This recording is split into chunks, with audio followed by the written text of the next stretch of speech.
Bismillahirrahmanirrahim. Today we are discussing another important case that once ever some civil servant, if he is involved in some embezzlement in his department, for example, if a banker, an embezzlement is being committed under his supervision and he has been involved in a criminal case and he is subsequently being acquitted from the charge, what will be the nature of those proceedings which the department is going to initiate against him, and whether those proceedings can remain intact and they can operate in spite of being that he has been acquitted from the charge of that criminal case. ये एक important मसला है कि जब कोई सरकारी मुलाजिम उसके खिलाफ कोई क्रिमिनल चार्ज आ जाए और वो ट्रायल कोर्ट एफआईआर के बाद उसको बरी कर दे,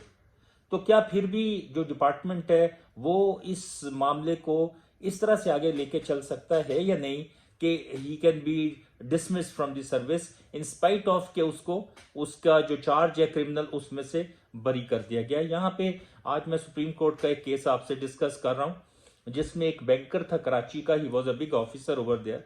उसके अंडर बहुत सारे पैसों का मेजरमेंट हो गया और उसने जो जो एक सरकारी मुलाजिम या एक अथॉरिटी को करना चाहिए वो स्टेप्स उस वक्त उसने नहीं लिए, तो he was dismiss from the service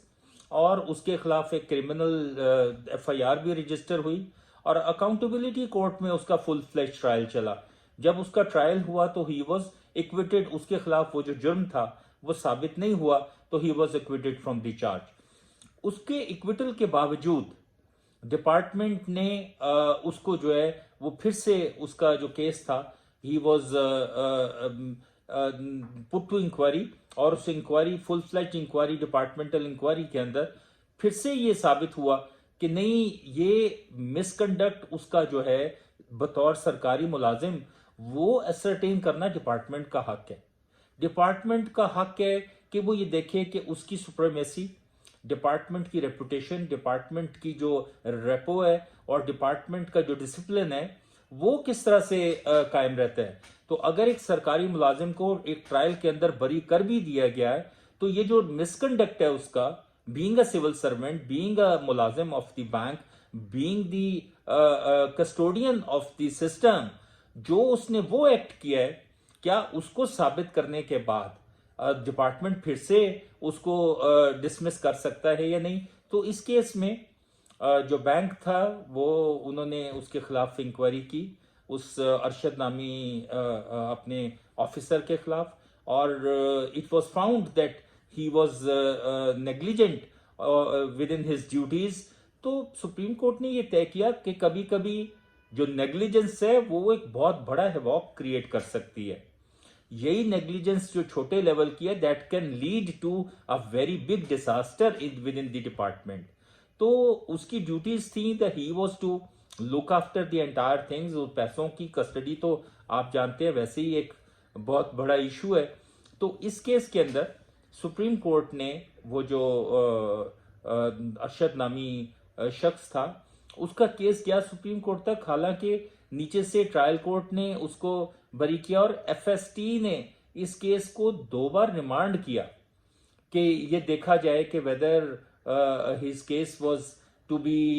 looked after properly by the trial court और नॉट। तो ट्रायल कोर्ट ने अल्टीमेटली उसको बरी कर दिया, अकाउंटेबिलिटी कोर्ट ने। लेकिन फिर जो गवर्नमेंट है, जो अथॉरिटी थी, they again went before the honourable supreme court of Pakistan और सुप्रीम कोर्ट में जाके ये केस जो है वो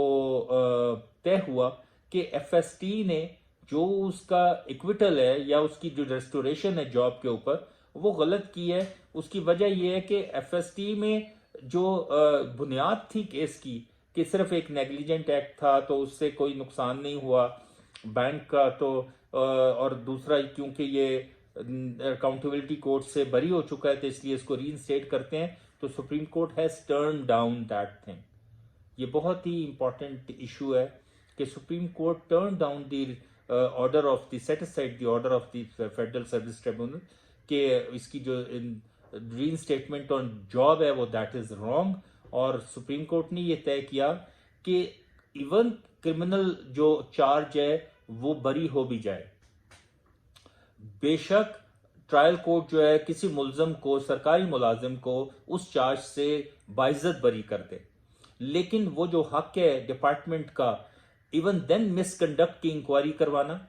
और जो उसके जो कानून है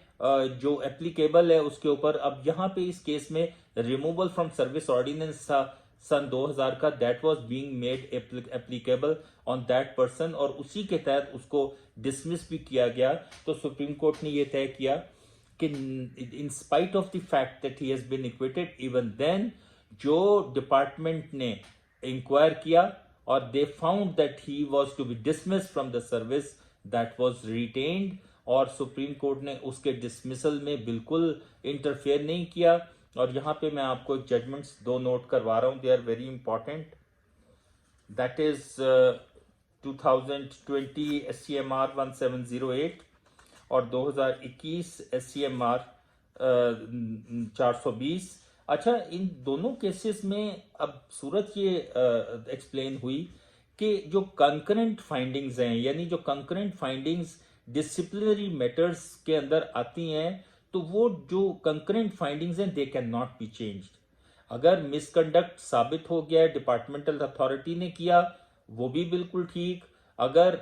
FST जो है वो इस नतीजे पे पहुंचे कि नहीं, he shall not be reinstated into service, वो भी ठीक, बिकॉज जो मिसकंडक्ट है वो that is the right of the department to ascertain, that's not the right of the criminal court to ascertain whether somebody has committed an offence और not. So यहाँ पे आज ये बात जो है वो बड़ी अहम सी बात तय हुई